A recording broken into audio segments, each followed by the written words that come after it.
Dawn breaks over a small island off the coast of Japan. The year is 1612, and two of history's greatest swordsmen are about to face each other in a duel to the death. One will become a legend, the other will never see another sunrise. Picture the American Wild West's most famous showdowns. Now multiply that tension tenfold. This is the story of the most legendary sword duel in Japanese history, a confrontation so famous that even today, over 400 years later, it's still studied by martial artists worldwide. Our tale begins not with the duel itself, but with a young boy running through the streets of war-torn 16th century Japan. This is Miyamoto Musashi, and he's just committed his first killing at the age of 13. Unlike the refined samurai you might imagine, Musashi is wild, unkempt, and follows none of the traditional codes of warrior behavior. But he's about to revolutionize the art of Japanese swordsmanship forever.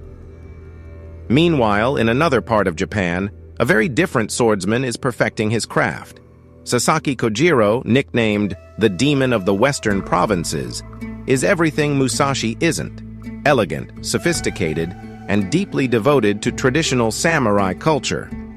His signature technique, the turning swallow cut, is said to be so swift and precise that he could strike a bird in mid-flight. These two men couldn't be more different. Musashi, the unorthodox warrior who sleeps in the wilderness and rarely bathes, versus Kojiro, the refined master swordsman who serves powerful lords and practices time-honored techniques. It's as if fate itself had designed them to be perfect opponents. But what makes this duel particularly fascinating is that it represents more than just a clash of swords. It's a collision of philosophies. Musashi's innovative, unconventional approach to warfare against Kojiro's perfection of traditional techniques. This wasn't just about who would live or die, it was about which path of the sword would prove superior. As Musashi's reputation grows, he begins a legendary pilgrimage across Japan, challenging and defeating the masters of various sword schools.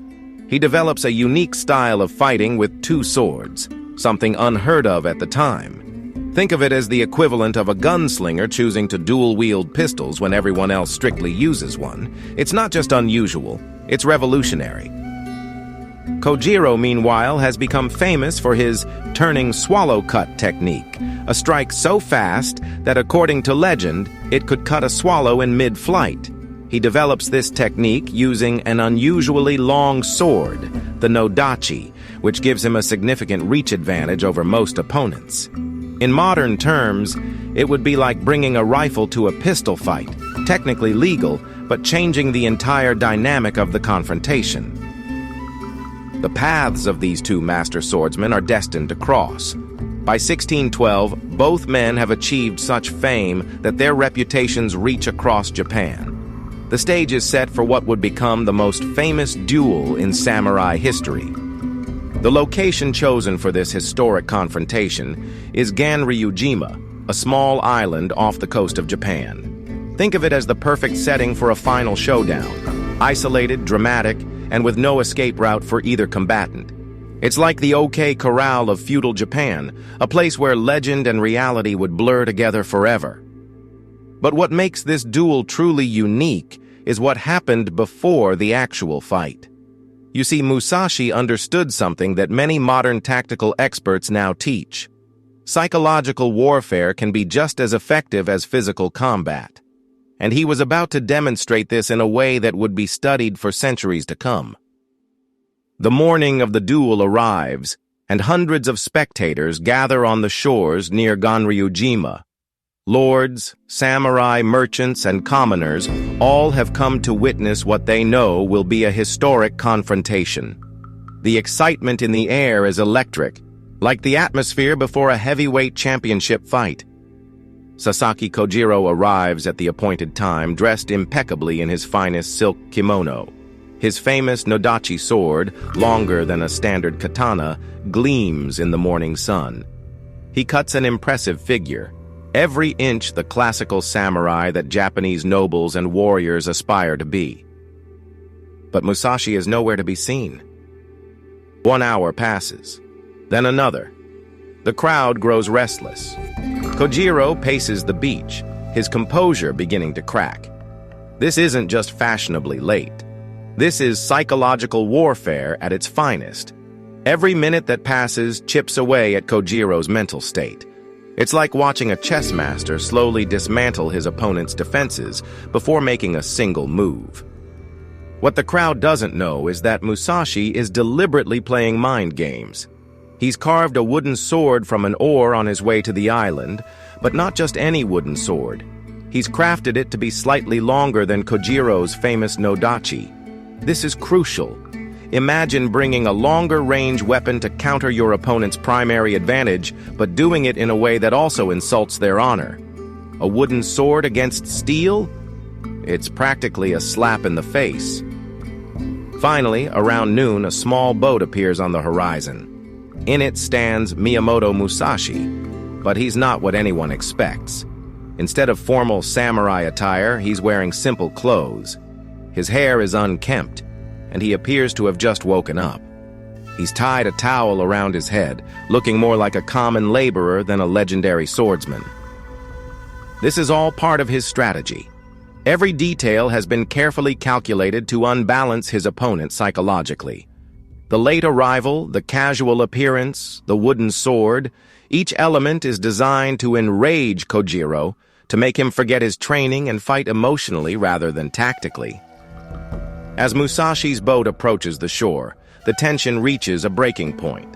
Kojiro, who has been waiting for hours, is visibly agitated. His perfect composure, maintained through years of rigid training, is beginning to crack, just as Musashi planned. The boat grounds on the beach, and Musashi steps out, wooden sword in hand. The contrast between the two warriors couldn't be more stark. Kojiro, the epitome of samurai refinement, versus Musashi, looking like he's just rolled out of bed. It's a scene that would be comical if it weren't so deadly serious. Kojiro's supporters are outraged. Using a wooden sword in a duel to the death? It's unheard of. It's disrespectful. It's exactly what Musashi wants them to think. Because while everyone is focused on the apparent insult, Musashi has already begun the real battle, the battle of minds. The wooden sword itself is a masterpiece of psychological warfare. Not only is it longer than Kojiro's blade, but its very presence suggests that Musashi doesn't take his opponent seriously enough to use a real sword. For a proud samurai like Kojiro, this is the ultimate insult. It's like bringing a wooden gun to a gunfight, not just foolish, but deeply disrespectful. As the two warriors face each other on the beach, the crowd falls silent. The only sounds are the waves lapping at the shore and the wind rustling through the sparse trees of Ganryujima. The stage is set for one of the most dramatic confrontations in martial arts history. What happens next will be debated and studied for centuries to come. But one thing is certain. Musashi's psychological warfare has already done its work. The question is, will it be enough to overcome Kojiro's legendary skill with the sword? The two warriors begin their ritual approach. Every step is measured, every movement calculated. The crowd holds its breath. This is the moment when time seems to stop, like the split second before two gunfighters draw their weapons in a Western showdown. Kojiro's anger is visible in his stance. Hours of waiting in the hot sun have taken their toll, and Musashi's apparent disrespect has stoked his rage to a burning point. But beneath that anger lies something else, a sliver of doubt. Why would a swordsman of Musashi's reputation choose a wooden weapon? What does he know that others don't? Musashi, in contrast, appears totally calm. His seemingly casual stance masks a mind working with lethal precision. He's studying everything: the angle of the sun, the direction of the wind, the shifting sands beneath their feet. Like a master chess player, he's already seeing moves ahead. The distance between them shrinks, 30 feet, 20 feet, 15 feet. Each step brings them closer to the moment of truth. The only sound is the gentle lapping of waves against the shore and the soft crunch of sand under their feet. Kojiro makes the first move, but not with his sword. In a gesture of supreme confidence, or perhaps barely controlled rage, he throws his scabbard into the sea. "You won't need this anymore," he declares, implying that one of them will die here. It's a powerful statement, like a boxer throwing away his robe before a title fight. There's no going back now. Musashi's response? A slight smile and the words, "If you've thrown away your scabbard, you've already lost." It's the kind of psychological jab that has won him battles before they've even begun. In modern terms, it's like telling a chess grandmaster they've already made a fatal mistake in their opening move. The tension reaches its breaking point. Kojiro, famous for his turning swallow cut, a technique so fast it could supposedly strike a bird in mid-flight, prepares his stance. His nodachi glints in the sunlight, its extra length giving him what should be a decisive advantage. But Musashi has planned for this. His wooden sword, carved from a boat oar, is slightly longer than Kojiro's blade.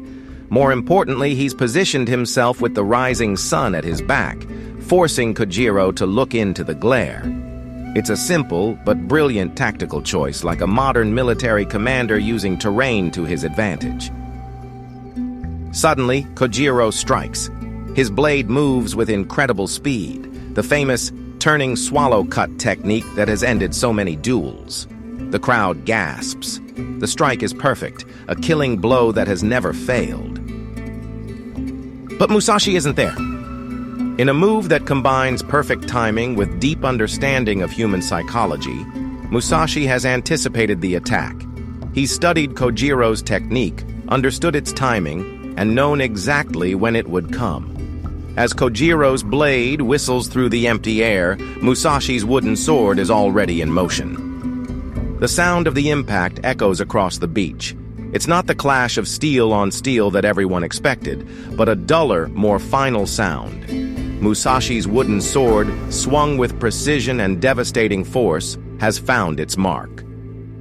Kojiro freezes. Blood appears on his forehead. He takes one step back, then another. The greatest swordsman in Western Japan, master of the turning swallow cut, has been struck down by a wooden sword. The impossible has happened. The crowd is silent, trying to process what they've just witnessed. In a duel expected to be a classic confrontation of steel against steel, victory has gone to the wooden sword. But more than that, it's a victory of strategy over tradition, of psychology over pure technique. The moment of impact seems frozen in time. Kojiro sways slightly, blood trickling down his face. The greatest swordsman of Western Japan has been defeated not by steel, but by wood. The crowd watches in stunned silence as reality slowly sinks in. Some accounts say Kojiro managed a few last words. "I am defeated." Others claim he died instantly. But all agree on one crucial detail. Musashi's strike was perfectly placed, hitting exactly where he intended. Like a master surgeon with a scalpel, he had struck with deadly precision. But what happened next reveals even more about Musashi's character. Instead of celebrating his victory or showing contempt for his fallen opponent, as was common in such duels, he bows respectfully to Kojiro's body. Then, without another word, he turns and walks back to his waiting boat. As Musashi's boat pulls away from the island, the witnesses are left to process what they've just seen. Many are still struggling to understand how a crude wooden sword wielded by an unkempt warrior could defeat one of Japan's most elegant and skilled swordsmen. It's as if a bare-knuckle street fighter had just defeated a classical boxing champion. The duel's outcome sent shockwaves through the samurai world.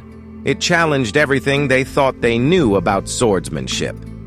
Imagine if someone showed up to a modern martial arts tournament wearing street clothes, broke all the traditional rules, and still emerged victorious. That's how revolutionary this moment was. But the true genius of Musashi's victory lay in its totality. He hadn't just defeated Kojiro physically. He had won the battle long before their swords met. Every element, from his late arrival to his choice of weapon, from his casual appearance to his strategic positioning, was part of a comprehensive plan.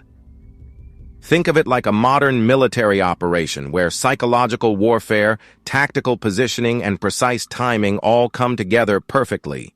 Or like a chess grandmaster who sees the checkmate 20 moves ahead and slowly maneuvers their opponent into an inescapable position. The wooden sword itself became legendary. Far from being a sign of disrespect, it was actually a demonstration of supreme confidence and tactical thinking. By using wood instead of steel, Musashi had shown that true mastery transcends the weapon itself. It's similar to the modern martial arts concept that the warrior, not the weapon, determines the outcome. News of the duel spread rapidly across Japan. In an age without mass media, the story of how Miyamoto Musashi defeated Sasaki Kojiro became the talk of every dojo, every castle, and every tea house in the country. It was like a viral sensation in a pre-industrial age. But perhaps the most significant aspect of this duel was how it changed the way Japanese warriors thought about combat. Musashi had demonstrated that victory in battle wasn't just about technical skill or having the better weapon. It was about strategy, psychology, and using every possible advantage. This duel marked a turning point in Musashi's life as well. While he would continue to fight and teach for many years, the duel with Kojiro remained his most famous victory. It cemented his reputation as Japan's greatest swordsman and marked the beginning of his journey from mere warrior to philosophical master. In the years following the duel, Musashi began to develop and refine his ideas about strategy and combat. He started to see swordsmanship not just as a means of winning fights, but as a path to understanding deeper truths about life and conflict. It was like a prize fighter evolving into a martial arts philosopher. The victory over Kojiro marked the beginning of a new chapter in Musashi's life. Like a veteran fighter who finally finds his true calling as a teacher, he began to transform from a warrior into a sage. But unlike many who simply retire after their greatest victory, Musashi was about to create his most lasting legacy.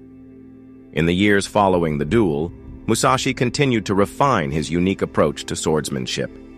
He developed what became known as the Niten Ichi Ryu style, the school of the two heavens as one. This revolutionary system taught practitioners to use two swords simultaneously, something that had never been done before in Japanese martial arts. Imagine someone reinventing boxing by proving that using both hands independently was more effective than the traditional stance. But Musashi's greatest contribution to Japanese culture wasn't his swordsmanship, it was his philosophy. In his final years, he retreated to a cave to write the Book of Five Rings, a text that would become as influential in Japan as Sun Tzu's Art of War in China. This wasn't just a manual about sword fighting, it was a comprehensive guide to strategy and conflict that remains relevant today. Modern business executives in Japan and worldwide still study Musashi's principles. His ideas about timing, positioning, and psychological warfare are as applicable in corporate boardrooms as they were on the battlefield. When a CEO talks about reading the opponent or controlling the battlefield, they're often unknowingly quoting concepts that Musashi developed after his duel with Kojiro. The book also revealed the deeper strategy behind his seemingly crude tactics in the duel. The wooden sword, the late arrival, the casual dress. These weren't just psychological warfare techniques. They were demonstrations of his core philosophy. That true strategy means using everything available to achieve victory. As he wrote, "You must understand that there is more than one path to the top of the mountain." This perspective was revolutionary for its time. Traditional samurai valued form and ceremony almost as much as effectiveness. But Musashi argued that true mastery means transcending artificial limitations. It's like a modern martial artist realizing that the ritual and ceremony of their art is less important than its practical application. Musashi's later life was marked by a dedication to teaching and artistic pursuits. he became accomplished in calligraphy, painting, and sculpture. This transformation from warrior to artist might seem strange to us today, but it reflected his belief that mastery in one area leads to understanding in all areas.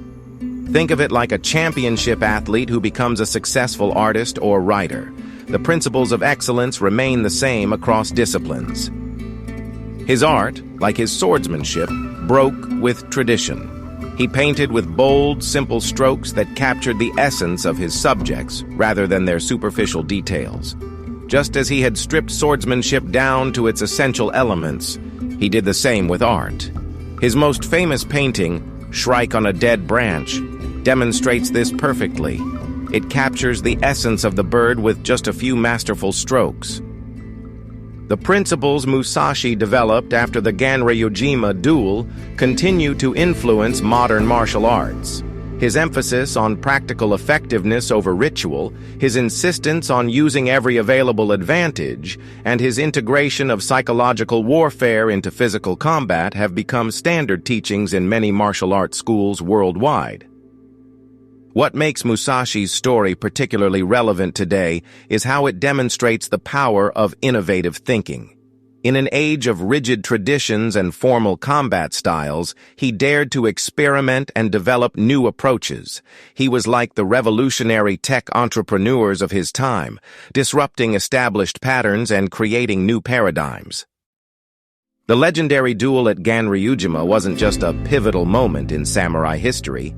It was a turning point in how people thought about combat, strategy, and the nature of victory itself. Today, over 4 centuries later, Musashi's insights continue to resonate in unexpected ways. Modern military strategists study his principles of psychological warfare and tactical positioning. Business schools teach his concepts of timing and strategic advantage. Even sports psychologists reference his ideas about mental preparation and reading opponents.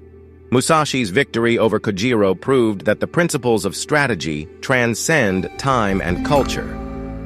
Consider how Musashi's approach to that famous duel parallels modern military doctrine. The importance of controlling the environment, the use of psychological operations, the emphasis on winning before the battle begins. When modern special forces units train in psychological warfare, they're following a path that Musashi helped pioneer.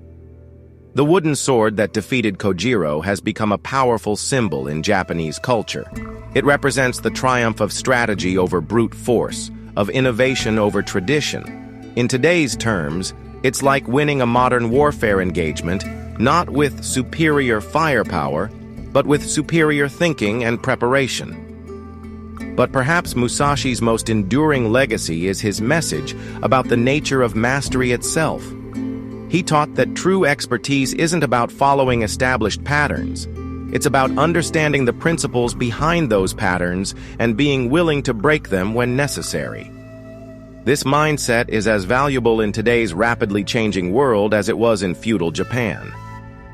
His famous saying, "Do nothing which is of no use," could be a modern motto for efficiency and purposeful action. In an age of endless distractions and complexity, this focus on essential principles becomes even more relevant. It's like the modern concept of minimalism applied to strategy and combat.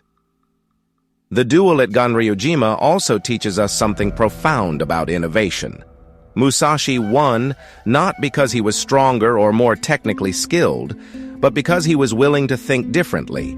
He challenged the established ways of doing things and created new possibilities. In today's terms, he was the ultimate disruptor. This willingness to break with tradition while maintaining respect for its core principles is a delicate balance that modern practitioners of any discipline must navigate. Whether you're a martial artist, a business leader, or a creative professional, Musashi's example shows how to honor tradition while pushing boundaries. The site of the duel, Ganryujima, still exists today. Visitors can walk the same beach where this historic confrontation took place. Standing there, looking out over the same waters Musashi and Kojiro saw that morning, you can almost feel the weight of history. It's a reminder that great moments in history aren't just stories. They happened in real places, to real people, with real consequences. What makes Musashi's story particularly relevant today is how it demonstrates that the principles of success are universal. Whether you're facing a sword duel in feudal Japan or a business negotiation in modern New York, the same fundamental principles apply. Know yourself, understand your opponent, control the environment, and be willing to innovate. In the end, the duel between Miyamoto Musashi and Sasaki Kojiro was more than just a famous sword fight. It was a demonstration of principles that continue to teach us about strategy, innovation, and the pursuit of mastery.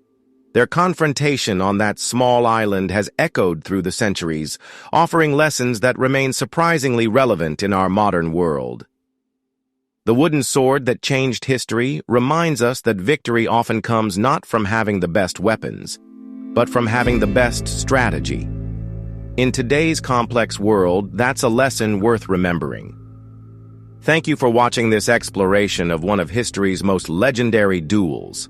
If you enjoyed this journey into Japanese history, please don't forget to like this video and subscribe to our channel for more fascinating stories from Japan's past. And let us know in the comments. What aspect of Musashi's strategy do you think was most brilliant? We'd love to hear your thoughts.